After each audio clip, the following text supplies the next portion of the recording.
We have aging populations and people living with multiple comorbidities that need to be cared for.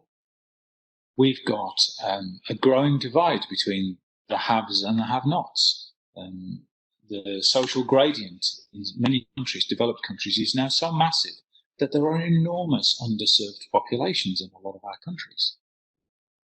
The cost of training in traditional healthcare has gone up incredibly, leading in the US to a crisis, really, with the doctor of physical therapy programs and the amount of student debt. It looks like it's going to start having a serious impact on the ability of people to train and to actually work in physical therapy in the future.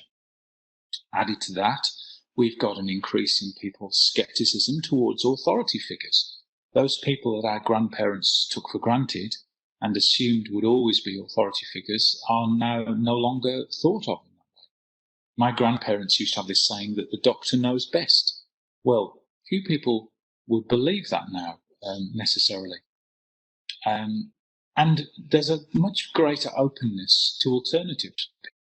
People are much happier to explore alternative therapies, to self-diagnose and self-treat, to go online, to look at social media for solutions.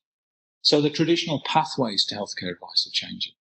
Events like COVID have enhanced a market for do-it-yourself DIY healthcare solutions. People have had to find personal responses to their health needs, to their rehabilitation needs, to their therapy needs. And certainly a lot of physical therapists have stepped up and tried to come into that space.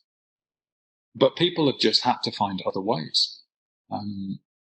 A colleague of mine working in the States said to me recently that about 300,000 people used musculoskeletal physical therapy services in the States in 1 year period recently, last year, I think.